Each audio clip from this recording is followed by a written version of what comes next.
မြန်မာနိုင်ငံဟာရှေးနှစ်ပေါင်းထောင်ချီကလေးကကိုတီကိုနန်းကိုကျငန်းနဲ့ရက်တီခဲ့တဲ့တိုင်းပြည်ဖြစ်ပါတယ်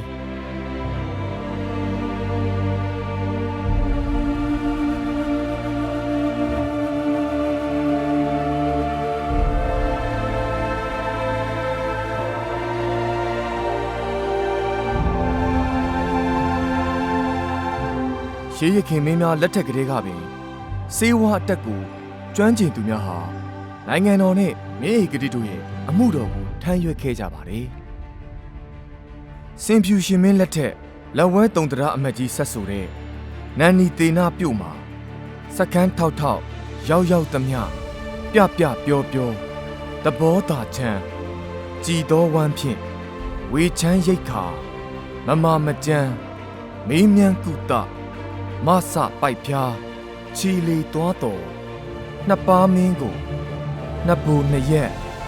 နှစ်တက်ရှက်ဆိုင်အမနိုင်ပြီးတက်ပြိုင်မကွာမလန်းတီးစသဖြင့်ရေးသားထားတာကိုတွေ့ရှိရပြီးရှေးမြမာမင်းတို့သည်စစ်မြေပြင်ကစီးသမားတို့များရဲ့အခန်းကဏ္ဍကိုအလေးထားခဲ့ကြောင်းကိုတွေ့ရှိရမှာဖြစ်ပါတယ်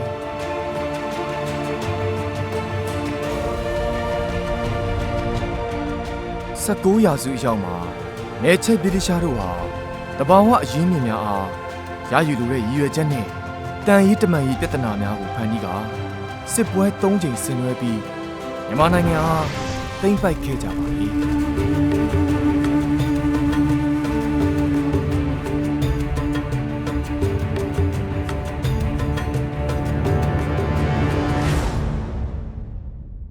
1886ခုနှစ်မှ1939ခုနှစ်ထိမြန်မာပြည်ရောက်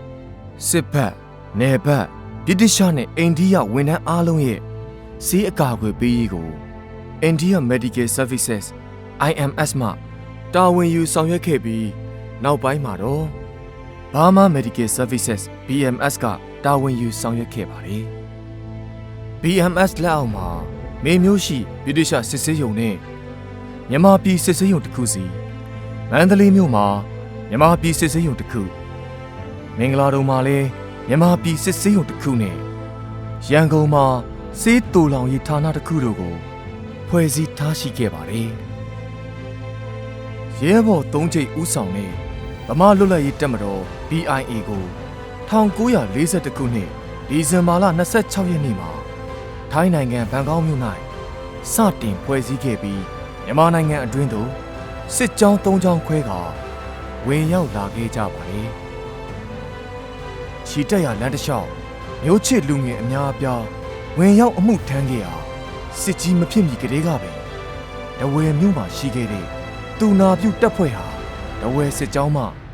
မာလွတ်လပ်ရေးတပ်မတော်အတွင်းသို့ဝင်ရောက်လာခဲ့ပါတယ်။ဒုတိယကမ္ဘာစစ်ကာလမြန်မာပြည်တိုက်ပွဲစဉ်များမှာမဟာမိတ်တပ်များရဲ့စေတပ်ဖွဲ့များဟာအရေးပါသောကဏ္ဍမှပါဝင်လာခဲ့ပါတယ်။မဟာမိတ်တပ်များအနေနဲ့မြန်မာနိုင်ငံမှာရင်ဆိုင်လာရနိုင်တဲ့ကျန်းမာရေးကိစ္စများနဲ့ပတ်သက်ပြီးတိုက်ပွဲမဝင်ခင်ပညာပေးခြင်းကြိုတင်ပြင်ဆင်ဆောင်ရွက်ခြင်းများအားအခြားစစ်မြေပြင်လေ့ကျင့်ခန်းများနည်းတူပြင်းပြင်းထန်ထန်ဆောင်ရွက်ခဲ့ကြပါတယ်။ဒါကြောင့်စစ်မြေပြင်တပ်များမှာငှက်ဖျားယောဂအပါအဝင်ကူးစက်ယောဂများဖြစ်ပွားမှုကိုထိရောက်စွာကာကွယ်ထိန်းချုပ်နိုင်ခဲ့ပြီးစစ်အောင်ခဲ့တဲ့အဓိကအကြောင်းရင်းတစ်ရပ်ဖြစ်မှတ်တမ်းတင်ခဲ့ပါတယ်ခင်ဗျာလွတ်လပ်ရေးရရန်နီးကပ်လာတဲ့အချိန်မှာတော့အနာဂတ်မြန်မာတပ်မတော်အတွက်အင်အားတောင့်တင်းတဲ့စေတပ်ဖွဲ့တစ်ရက်ပေါ်ထွက်လာစေရေးလိုအပ်လာခဲ့ပါတယ်ခင်ဗျာဗိုလ်ချုပ်အောင်ဆန်းဟာဗိုလ်မှူးကြီးမောင်မောင်ကြီးအားများစွာယုံကြည်အားထားတဲ့အလျောက်ဈေးဝန်ထမ်းတပ်ဖွဲ့ကိုဗြိတိရှတပ်မတော်စေတပ်ဖွဲ့ဖွဲ့စည်းမှုပုံစံအတိုင်းဖွဲ့စည်းရန်ညွှန်ကြားခဲ့ပါတယ်။ဒါကြောင့်1948ခုနှစ်အောက်တိုဘာလ1ရက်မှာစေဘက်ညွှန်ကြားရေးမှူးရုံးကိုစတင်ဖွဲ့စည်းခဲ့ပြီးစေယုံစေတပ်များကိုလည်းပြင်ဆင်ဖွဲ့စည်းခဲ့ပါတယ်။ဗမာကာကွယ်ရေးတပ်မတော်နဲ့မျိုးချစ်ဗမာတပ်မတော်တို့မှစေမှုဆရာဝန်များအားအမာခံအဖြစ်ပြန်လည်ခန့်အပ်ခဲ့ပြီးဗြိတိရှကိုလိုနီခေတ်စေတပ်ဖွဲ့မှစေမှုများနဲ့ဂျပန်ခေတ်စေတပ်ဖွဲ့မှ စေမှုများကိုပါစနစ်တကျပေါင်းစည်းဖွဲ့စည်းခဲ့ပါတယ်။တိုင်းရင်းသားပြည်သူများရဲ့အသက်သွေးချွေးများစွာရင်းနှီးပြီးကြိုးပမ်းဆောင်ရွက်ခဲ့တဲ့အတွက်မြန်မာလွတ်လပ်ရေးကို1948ခုနှစ်ဇန်နဝါရီလ4ရက်နေ့မှာပြန်လည်ရရှိခဲ့ပါတယ်။လွတ်လပ်ရေးရရှိပြီး84ရက်အကြာမှာတော့ဗမာပြည်ကွန်မြူနစ်ပါတီတောကိုချင်းဖြင့်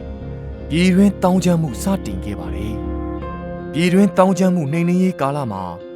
စေးဝင်တန်းတပ်ဖွဲ့ဝင်များအနေဖြင့်ကြာရကဏ္ဍမှတာဝန်ထမ်းဆောင်ခဲ့ကြပါတယ်။ထူးခြားချက်အနေဖြင့်စေးမှုတဦးဖြစ်သူဗိုလ်ကြီးမွန်ထော်တက်ညွန့်ဟာမိမိအသက်ကိုပဓာနမထားဘဲရွရွချွန်ချွန်တိုက်ပွဲဝင်ခဲ့ရာဒိုင်ဦးဖောင်တော်ဒီတိုက်ပွဲမှာကြဆုံးခဲ့ရတဲ့အတွက်နိုင်ငံတော်မှသူရဘွဲ့ကြီးမြင့်ဂုဏ်ပြုခံခဲ့ရပါတယ်ခင်ဗျာဒီကာလတွေမှာဖြစ်ပွားခဲ့တဲ့တရုတ်ဖြူကွန်မန်ဒန်စစ်စင်ရေးပြည်တွင်းတောင်းကျမ်းမှုနှိမ်နင်းရေးနဲ့တရုတ်မြန်မာနယ်နိမိတ်တိုင်းတာရေးနာတွေစေးဝင်တဲ့တပ်ဖွဲ့ဝင်များဟာကြာရကဏ္ဍမှာတာဝန်ကိုကြေပြွန်စွာထမ်းဆောင်ခဲ့ကြပါတယ်ခင်ဗျာတပ်မတော်စေးဝင်တန်းတပ်ဖွဲ့ဝင်များအနေနဲ့ရှေ့တန်းမှာတိုက်ပွဲဝင်နေတဲ့အရာရှိစစ်တီတွေကိုစစ်မြေပြင်ဈေးအကာအကွယ်ပေးရတယ်ပုံမထိရောက်စွာ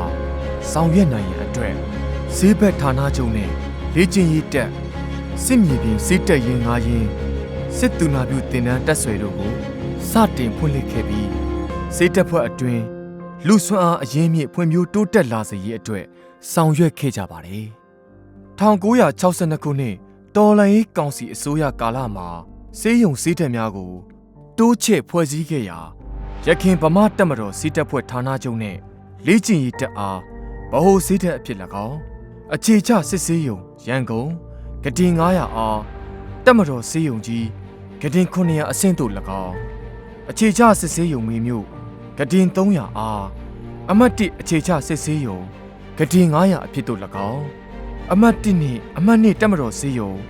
ဂဒင်100များအားဂဒင်300စေးရုံများအဖြစ်သို့၎င်းတိုးချဲ့ဖွဲ့စည်းခဲ့ပါတယ်။စေးရုံစေးတပ်များအားတိုးချဲ့ဖွဲ့စည်းခဲ့သလိုဆရာဝန်အင်အားလိုအပ်ချက်ဖြည့်တင်းနိုင်ရေးအတွက်ပြည်သူစစ်မှုထမ်းအဥပဒေဖြင့်ပြည်သူစစ်မှုထမ်းစေမှုများကို1963ခုနှစ်မှ1998ခုနှစ်ထိခေါ်ယူပြီးဆရာဝန်တဦးကို3နှစ်ကြာတာဝန်ထမ်းဆောင်စေခဲ့ပါတယ်။1962ခုနှစ်မှ1988ခုနှစ်အတွင်းပြည်တွင်းတောင်းကျမ်းသူအင်အားကြီးထွားလာခဲ့တဲ့ကာလဖြစ်ပြီးအဆိုပါကာလအတွင်းဖြစ်ပွားခဲ့တဲ့မြဝကျွန်းပေါ်စစ်စင်ရေးပဲခူးရိုးမစစ်စင်ရေးအရှိမြောက်ဒေသစစ်စင်ရေးကွမ်းလုံရ40တိုက်ပွဲချူးရွှေပန်းကောက်တိုက်ပွဲစီစီဝန်တာပန်တိုက်ပွဲပါဂျိုနာဖော့တိုက်ပွဲနဲ့မိုင်းရန်မဲတော်တိုက်ပွဲတို့တွင်စေးဝင်နှံတပ်ဖွဲ့ဝင်များအနေနဲ့စစ်မြေပြင်စီအကာအကွယ်ပေးတာဝန်များကိုကြာရအခမ်းကဏ္ဍမှတာဝန်ကျေပြွန်စွာထမ်းဆောင်ခဲ့ကြပါတယ်စစ်စင်ရေးနယ်မြေအတွင်းရှိပြည်သူလူထုရဲ့ကျန်းမာရေးစောင့်ရှောက်မှုလုပ်ငန်းများကိုလည်းစေးဝင်နှံတပ်ဖွဲ့ဝင်များအနေဖြင့်ဆောင်ရွက်ပေးခဲ့ကြပါသေးတယ်ခင်ဗျာ1988ခုနှစ်ဒီမိုကရေစီတောင်းဆိုမှုအရေးခင်းများကြောင့်အုပ်ချုပ်ရေးရန်တရားပြည့်ယွင်းခဲ့ရပြီးတပ်မတော်မှာနိုင်ငံတာဝန်ကိုမလွဲမရှောင်သာတာဝန်ယူခဲ့ရပါတယ်။တောမီလောင်တောကြောင်လက်ခမောင်းခတ်ဆိုတဲ့ကဲ့သို့ပြည်တွင်းစုပူတောင်းကျမ်းမှုများဖြစ်ပေါ်နေချိန်မှာနယ်စပ်ဒေသရှိတိုင်းရင်းသားလက်နက်ကင်များကနိုင်ငံတော်ရဲ့အချုပ်အခြာအာဏာကိုရန်ပြုတ်လာခဲ့ကြပါတယ်။တပ်မတော်အနေနဲ့မာနယ်ပလောတိုက်ပွဲနော်တဒေသတိုက်ပွဲဝခါးတစ်စကန်းသိန်းတိုက်ပွဲများအပါအဝင်တိုင်းစစ်ဌာနချုပ်နယ်မြေအသီးသီးမှာစစ်စင်ရေးများဆင်နွှဲခဲ့ရပါတယ်။အဆိုပါတိုက်ပွဲစဉ်တွေမှာစေးဝင်တဲ့တပ်ဖွဲ့ဝင်များအနေနဲ့စစ်မြေပြင်စစ်အကာအကွယ်ပေးတာဝန်များအားကြေပြွန်စွာထမ်းဆောင်ခဲ့ကြပါတယ်။စစ်မြေပြင်စစ်အကာအကွယ်ပေးတာဝန်များပုံမထိရောက်စွာထမ်းဆောင်နိုင်ရန်အတွက်ရခင်က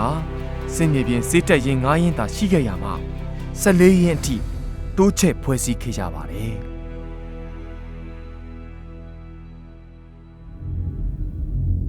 တမတော်အစိုးရတာဝန်ယူစဉ်ကာလအတွင်းစစ်တီမိသားစုဝင်များနဲ့နယ်မြေခံပြည်သူလူထုအား ပိုမိုထိရောက်သောကျန်းမာရေးစောင့်ရှောက်မှုပေးနိုင်ရန်အတွက်စေတနာအကျဉ်းနာဘေးကင်းကွာဆိုတဲ့ဆေးဝန်ထမ်းတပ်ဖွဲ့လမ်းစဉ်နဲ့အညီတပ်မတော်ဆေးရုံကြီးကတင်1002ရုံတပ်မတော်ဆေးရုံကတင်902ရုံတပ်မတော်ဆေးရုံကတင်902ရုံတပ်မတော်အယိုးယောဂအထူးကုဆေးရုံကြီး1ရုံတပ်မတော်အသေးယောဂအထူးကုဆေးရုံ1ရုံတပ်မတော်သားဖွားမီးရက်နဲ့ကလေးဆေးရုံကတင်302ရုံတပ်မတော်ကိုလက်အင်္ဂါပြန်လည်တန်ဆွမ်းရေးဆေးရုံကတင်301ရုံတပ်မတော်ဆေးရုံကတင်305ရုံအပြင်တပ်မတော်ဆေးရုံကတင်100များကိုလည်းတိုးချဲ့ဖွဲ့စည်းခဲ့ပါတယ်ခင်ဗျာဆေးဝန်ထမ်းတပ်ဖွဲ့အတွင်းလူစွမ်းအားအရင်းမြစ်ဖွံ့ဖြိုးတိုးတက်စေရေးအတွက်တပ်မတော်ဆေးတက္ကသိုလ်နဲ့တပ်မတော်သူနာပြုနှင့်ဆေးဘက်ပညာတက္ကသိုလ်တို့ကိုစတင်ဖွင့်လှစ်နိုင်ခဲ့ပါတယ်အဆိုပါတက္ကသိုလ်များမှငွေထုတ်ပေးလိုက်တဲ့အရေးအသွေးမြင့်မားတဲ့ကျောင်းဆင်းအရာရှိတွေဟာတပ်မတော်ဆေးရုံဆေးတက်ရင်းတွေမှာဒါမကခြေလင်းခြေမြန်တက်ရင်းတွေမှာလည်းဆေးမှုများသူနာပြုအရာရှိများအဖြစ်တာဝန်ထမ်းဆောင်ရရှိပါတယ်2010ပြည့်နှစ်မှာရွေးကောက်ပွဲပြုလုပ်ခဲ့ပြီးအနိုင်ရရှိခဲ့တဲ့ဒီမိုကရေစီအစိုးရကိုတပ်မတော်မှနိုင်ငံတာဝန်ကိုလွှဲပြောင်းပေးအပ်ခဲ့ပါတယ်တပ်မတော်အနေနဲ့နိုင်ငံတော်ရဲ့အမျိုးသားနိုင်ငံရေးဦးဆောင်မှုအခမ်းကဏ္ဍမှာဆက်လက်ပါဝင်ခဲ့ပြီး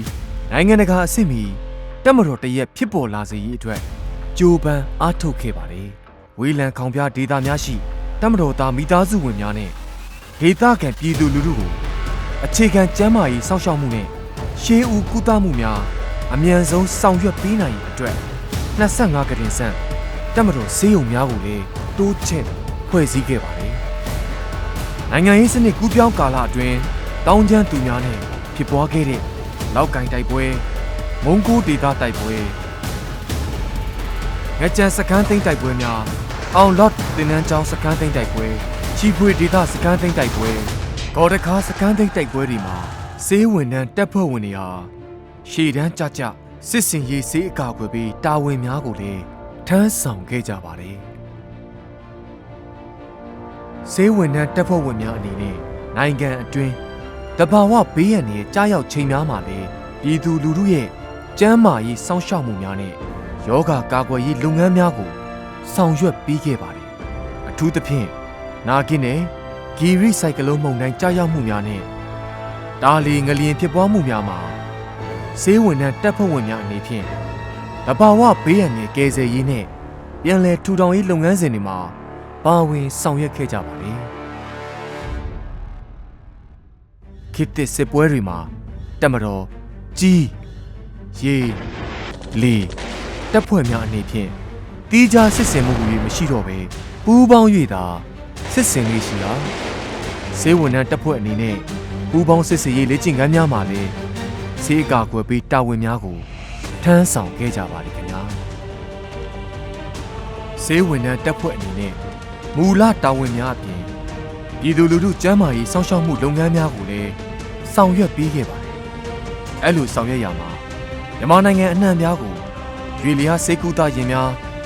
မြမကမ်းရိုးတန်းနဲ့မြဝကျွန်းပေါ်ဒေသတွေမှာပင်လယ်သွားဆေးရုံရည်ရင်တန်လွင်အေဟာဝတီမြစ်ကြောင်းတစ်လျှောက်ဒေသတွေမှာမြစ်တွင်းသွားဆေးရုံရည်ရင်ရွှေပစုံတို့နဲ့တွားရောက်ပြီးဒေသခံပြည်သူလူထုကိုကျန်းမာရေးစောင့်ရှောက်မှုပေးနိုင်ခဲ့ပါတယ်တပ်မတော်ကာကွယ်ရေးဦးစီးချုပ်ရဲ့လမ်းညွှန်ချက်အရဝေးလံခေါင်ဖျားဒေသများဖြစ်တဲ့နာဂဒေသနဲ့ချင်းတောင်တန်းဒေသများမှဒေသခံတိုင်းရင်းသားပြည်သူလူထုရဲ့ကျန်းမာရေးစောင့်ရှောက်မှုပေးနိုင်ရန်အတွက်တပ်မတော်သားဆရာဝန်များကိုစေလွှတ်ပြီးဆောင်ရွက်လျက်ရှိပါတယ်ဆေးဝန်ထမ်းတပ်ဖွဲ့ဟာယောဂရှာဖွေကုသရေးနဲ့ကူးစက်ယောဂများနှိမ်နင်းရေးလုပ်ငန်းများဆောင်ရွက်ရင်းသုတေသနလုပ်ငန်းများကိုလည်းရှင်တွဲဆောင်ရွက်လျက်ရှိပါတယ်ခင်ဗျာသုတေသနတွေ့ရှိချက်တွေကိုစုစည်းမျှဝေဖို့နဲ့ထိထိရောက်ရောက်ပြန်လည်အသုံးချနိုင်ဖို့ရည်ရွယ်ပြီး1990ခုနှစ်မှာအစပြုလို့မြန်မာတပ်မတော်ဈေးပညာရေးဆိုင်ရာနှီးနှောဖလှယ်ပွဲများကျင်းပခဲ့ရာယခုနှစ်မှာတော့26ချိန်မြောက်ရှိခဲ့ပြီပဲဖြစ်ပါတယ်ဒီကာလများအတွင်းမှာသုတေသနစာတမ်းနဲ့ပိုစတာပေါင်း2000ကျော်ကိုလည်းဖတ်ကြားတင်သွင်းခဲ့ပြီပဲဖြစ်ပါတယ်ခင်ဗျာဆေးဝန်ထမ်းတပ်ဖွဲ့အနေနဲ့တပ်မတော်ရည်နဲ့ တက်မတော်လီတို့အတွက်စေးအကာအကွယ်ပေးရေးကိုလည်းစင်ဆက်မပြတ်တာဝန်ယူဆောင်ရွက်လျက်ရှိပါတယ်1948ခုနှစ်လွတ်လပ်ရေးရပြီးခါစားမှာစစ်ရေးရင်အသီးသီးရှိအရာရှိစစ်သည်များနဲ့မိခိုသူမိသားစုဝင်များအားစေးအကာအကွယ်ပေးနိုင်ရန်စိန်ပေါ်အထက်တန်းကျောင်းယခုအထက6ဘူတထောင်နေရာမှာ16ကတင်ဆန့်ရေထက်ဆေးရုံကိုစတင်ဖွင့်လှစ်ခဲ့ပါတယ်1965ခုနှစ်မှာလက်ရှိရေထက်ဆေးရုံနေရာသို့ပြောင်းရွှေ့ဖွင့်လှစ်ခဲ့ပါတယ်တက်မတော်ရေစေးတပ်ဖွဲ့ကိုခေတ်ကာလနဲ့အညီအစဉ်စဉ်ပြောင်းလဲဖွဲ့စည်းခဲ့ပြီးတော့တက်မတော်ရေစေးတပ်ဖွဲ့ဝင်တွေဟာစေရေရင်များပေါ်မှာလိုက်ပါစေးအကာအကွယ်ပေးခြင်းရေထက်စခန်းဌာနချုပ်များမှာစေးအကာအကွယ်ပေးခြင်းများရေတပ်သားများအားပုံမှန်ဆေးစစ်ပေးခြင်းအစရှိသည့်တို့ကိုဆောင်ရွက်ပေးလျက်ရှိပါတယ်တက်မတော်လေအနေနဲ့ Aero Medical Center ကို2014ခုနှစ်မှာစတင်ထူထောင်ခဲ့ပြီးဒီစင်တာမှာ Attitude Chamber တစ်ခု NDG Straining Maneuver Trainer တစ်ခု Advanced Facial Disorientation Trainer တစ်ခုနဲ့ Pilot Selection System တစ်ခုအားတက်ဆင်အသုံးပြုလျက်ရှိပြီးလေတရဲများရဲ့လေကြောင်းဇီဝကမ္မဗေဒဆိုင်ရာများလေ့ကျင့်သင်ကြားပေးခြင်းလေတရဲလောင်းများကနဦးဆေးစစ်ပေးခြင်းလေသူရဲများနှစ်စဉ်ဆေးစစ်ခြင်းနဲ့အထူးဆေးစစ်ခြင်းတို့ကိုဆောင်ရွက်လျက်ရှိပါတယ်ခင်ဗျာ2019ခုနှစ်အတွင်းတရုတ်နိုင်ငံမှာစတင်ဖြစ်ပွားခဲ့တဲ့ COVID-19 ရောဂါဟာကမ္ဘာကပ်ရောဂါအသွင်ပြန့်နှံ့ဖြစ်ပွားလာခဲ့ပါတယ်မြန်မာနိုင်ငံအနေဖြင့်ပထမဦးဆုံးဓာတ်ခွဲအတည်ပြုလူနာကို23ရက်3လ2020ရက်နေ့မှာစတင်တွေ့ရှိခဲ့ပြီးယနေ့အချိန်ထိကိုဗစ်ဓာတ်ခွဲအတည်ပြုလူနာ6သိန်းကျော်နဲ့သေဆုံးသူ2000နီးပါးထိရှိခဲ့ပါတယ်။တမတော်ကာကွယ်ဦးစီးချုပ်ရဲ့လမ်းညွှန်ချက်အရကိုဗစ်19ရောဂါကာကွယ်ထိန်းချုပ်ကုသရေးလုပ်ငန်းများသုတေသနလုပ်ငန်းများနဲ့ကာကွယ်ဆေးထိုးလုပ်ငန်းများမှာဆေးဝန်ထမ်းတပ်ဖွဲ့အနေနဲ့အင်တိုက်အားတိုက်ပါဝင်ဆောင်ရွက်ခဲ့ပါတယ်ခင်ဗျာ။ဆေးဝန်ထမ်းတပ်ဖွဲ့ဟာနိုင်ငံတကာမှအထူးဆေးကုသရေးအဖွဲ့တွေနဲ့ဆေးပညာနယ်ပယ်မျိုးစုံမှာပူးပေါင်းဆောင်ရွက်လျက်ရှိပါတယ်။အာဆီယံအဖွဲ့ကြီးရဲ့ဒေသတွင်းပူးပေါင်းဆောင်ရွက်မှုလုပ်ငန်းတွေမှာပါဝင်ဆောင်ရွက်လျက်ရှိပြီးအာဆီယံစစ်ဘက်ဆေးပညာညီလာခံ AMMC အာဆီယံတပ်မတော်ဆေးဘက်ဆိုင်ရာဗဟိုဌာန ACMM နဲ့အပြည်ပြည်ဆိုင်ရာစစ်ဘက်ဆေးတက္ကသိုလ်များကော်မတီတွေမှာပူးပေါင်းပါဝင်လျက်ရှိပါတယ်။နိုင်ငံတကာစစ်ဘက်ဆေးပညာဆိုင်ရာကော်မတီ ICMM ရဲ့တင်းပြည့်အဖွဲ့ဝင်အဖြစ်2019ခုနှစ်မှာဝင်ရောက်ခဲ့ပြီးကော်မတီရဲ့လှုပ်ရှားမှုတွေမှာပူးပေါင်းပါဝင်ဆောင်ရွက်လျက်ရှိပါတယ်။ဈေးဝန်ထမ်းတပ်ဖွဲ့အနေဖြင့်နိုင်ငံတကာတပ်မတော်များအားကစားပြိုင်ပွဲရဲ့အစိတ်ပိုင်းတစ်ခုဖြစ်တဲ့ဆေးတပ်ဖွဲ့စွမ်းရည်ပြိုင်ပွဲများကိုလည်း2018 2019 2021 2022ခုနှစ်များမှာရုရှားနိုင်ငံနဲ့ဥဇဘက်ကစ္စတန်နိုင်ငံတို့မှာဝင်ရောက်ရှင်ပြိုင်နိုင်ခဲ့ပြီးတဦးချင်းစွမ်းရည်ပြိုင်ပွဲတဦးချင်းဆေးရုံစွမ်းရည်ပြိုင်ပွဲအဖွဲ့လိုက်အခက်အခဲဖြတ်ကျော်ပြိုင်ပွဲတွေမှာအောင်မြင်မှုများစွာရရှိခဲ့ပါတယ်ခင်ဗျာ1948ခုနှစ်မှစတင်ခဲ့တဲ့ဈေးဝန်ထမ်းတပ်ဖွဲ့ဟာယခုဆိုရင်စိန်ရတုတိုင်ခဲ့ပြီဖြစ်ပါတယ်85နှစ်တာကာလအတွင်းဈေးဝန်ထမ်းတပ်ဖွဲ့အနေနဲ့စိန်ခေါ်မှုများအခက်အခဲများစွာကိုကြုံတွေ့ခဲ့ရတော့လေစ조사ဖြတ်ကျော်လာခဲ့ကြပြီးအောင်မြင်မှုများစွာရရှိခဲ့ပြီးဖြစ်ပါတယ်စစ်စင်ရေးစေးအကာအကွယ်ပေးတာဝန်များတပ်မတော်သားနဲ့မိသားစုဝင်များရဲ့ကျန်းမာရေးစောင့်ရှောက်မှုတာဝန်တွေကိုကြာရအခမ်းကဏ္ဍမှတာဝန်ကျေပွန်စွာထမ်းဆောင်ခဲ့ကြသလိုပြည်သူလူထုရဲ့ကျန်းမာရေးစောင့်ရှောက်မှုလုပ်ငန်းတွေမှာလည်းတက်ကြွစွာပါဝင်ဆောင်ရွက်ခဲ့ကြပါတယ်။ဒါကြောင့်85နှစ်တာကာလအတွင်းရရှိခဲ့တဲ့အတွေ့အကြုံတွေကိုအခြေခံပြီးအနာဂတ်ကာလမှာကြုံတွေ့ရနိုင်တဲ့ကျန်းမာရေးစောင့်ရှောက်မှုဆိုင်ရာစိန်ခေါ်မှုတွေကိုရင်ဆိုင်ကျော်လွှားနိုင်မှုမျှော်မှန်းပြင်ဆင်ဆောင်ရွက်လျက်ရှိပါကြောင်းတင်ဆက်လိုက်ရပါတယ်